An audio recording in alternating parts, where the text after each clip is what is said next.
কিছু মৃত্যুর আলামত আছে, এটাই প্রমাণ করে এটা ভালো মৃত্যু নয়, এরকম আলামত আছে না নাই? এক নম্বরে হলো আল ইন্তেহার, আত্মহত্যার মৃত্যু। সমাজে আছে না নাই? উখিয়াতে তো নাই না? এদিকেও মরে, কি জন্য? কেন মরে? হ্যাঁ, বয়ফ্রেন্ড গালি দিছে এজন্য? হ্যাঁ, মান কাতালা নাফসাহু বিশাইইন উযযিবা বিহি ইয়াউমাল কিয়ামা।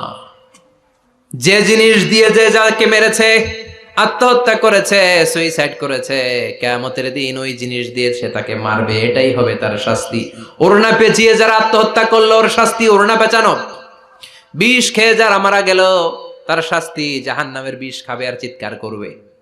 ছুরি ঢুকিয়ে যারা মারা গেল জাহান্নামের আগুনে ঝলসানো ছুরি শুধু ঢুকাবে। আল্লাহ আত্মহত্যা থেকে বাংলাদেশে বাঁচাও, আমাদের ছেলে মেয়েগুলারে বাঁচাও। চিৎকার দিয়ে বলেন আমিন। আত-তাআক্কুদ ফিল লিসান ফিলা ইলাহা ইল্লাল্লাহ। আজীবন কালেমা পড়ে নাই, আজীবন কালেমারে বাস দিয়েছে, এখন মরার সময় সবাই কয় কলমা পড়েন, কলমা পড়েন। এখন পড়তে চায় মাগার মুখ দিয়া বাইর হয় না। আছে না নাই? এরকম ডাকায় দুখিয়াতে নাই? কলমা পড়তে পারে না, আটকায় যায়, মরে গেছে। এই মৃত্যুটা কি ভালো? কথা বলে ফি হালাতি শুরব, অনেকে মদ খাইতে খাইতে মরে। আছে না নাই? জুলুম করতে করতে মরে। আছে না নাই? অন্যের জায়গা দখল করে মরে, এরকম আছে না নাই? ফি হালাতি ইরতিকাবিল কাবায়ের, যে কোনো কবিরা গুনাহ করা অবস্থায় যদি মারা যায় এটা খারাপ মৃত্যু, অপমৃত্যু, এটা জান্নাতি মৃত্যু নয়। চিৎকার করে বলেন ঠিক কি না? এরপর ফি সাখাতিল ওয়ালিদাইন, বিশ্বনবী বললেন কোন ছেলে যদি মারা যায় এমন অবস্থায় মা বাবা তার উপর রাগান্বিত, এটা ভালো মৃত্যু? কথা বলেন। গোটা পৃথিবীর বুকে মায়ের চেয়ে আপন কেউ আছে নাকি? এই মায়ের মনে কষ্ট দিয়ে ওই অবস্থায় যদি মারা যায় এই মৃত্যুটা অনেক খারাপ। চিল্লায় বলেন ঠিক কিনা? এজন্য মায়ের সাথে খারাপ আচরণ করবেন নাকি? কথা বলেন। যার মা নাই সে জানে মা না থাকার কি জ্বালা, ঠিক কিনা?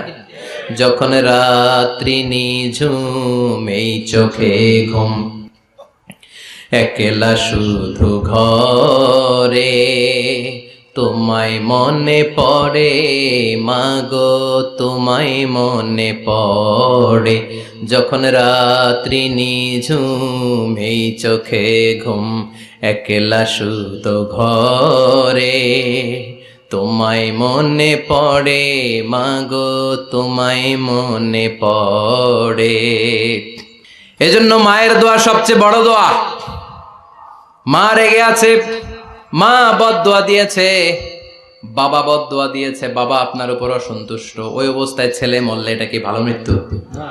এরপরে স্বামী যদি নাখোশ থাকে স্ত্রীর উপর, স্বামী যদি স্ত্রীর উপর রেগে থাকে, অসন্তুষ্ট থাকে, ওই অবস্থায় স্ত্রী যদি মারা যায় এটাও খারাপ মৃত্যু। চিল্লায় বলেন এটাও খারাপ মৃত্যু। এরপরে লাউ ফারিহাল মুসলিমুনা বিমাউতি, কোন লোক মারা গেলে যদি এলাকার মুসলমানরা খুশি হয় এটা কি ভালো মৃত্যু নাকি? কোন লোক মারা গেলে এলাকার মুসলমানরা যদি আল্লাহর শুকরিয়া করে এটা কি ভালো মৃত্যু নাকি? আমরা কি ভালো মৃত্যু চাই নাকি খারাপ? আমরা শাহাদাতি মৃত্যু চাই, ঈমানের মৃত্যু চাই। পড়েন আমিন। এজন্য রব্বুল আলামিন বলেন বাল তুসিরুনাল হায়াতাদ দুনিয়া ওয়াল আখিরাতু খায়রুন ওয়া আবকা। ক্ষণস্থায়ী দুনিয়াটাকে তোমরা বড় মনে করো, এটা বড় না, বড় হলো আখিরাতের জীবন। এজন্য আখিরাতের জীবনের জন্য প্রস্তুতি দরকার আছে না নাই? মরণ হচ্ছে সবচেয়ে বড় প্রস্তুতি, মরণের চিন্তা। মান কানা ওয়াইদান ফাল মাউতু ইয়াকফি, যে নিজেকে সোজা করতে চায় মৃত্যুর চিন্তাই তার জন্য যথেষ্ট। আজকের এই আলোচনার পরেও কি আমাদের টনক নড়বে না? আজকের এই কথাগুলোর পরেও কি মৃত্যু নিয়ে আমরা ভাববো না? আজকের আলোচনার পরেও কি আমার হিসাব শুরু হওয়ার আগে আমি একটু নিজের হিসাব কষে নিব না?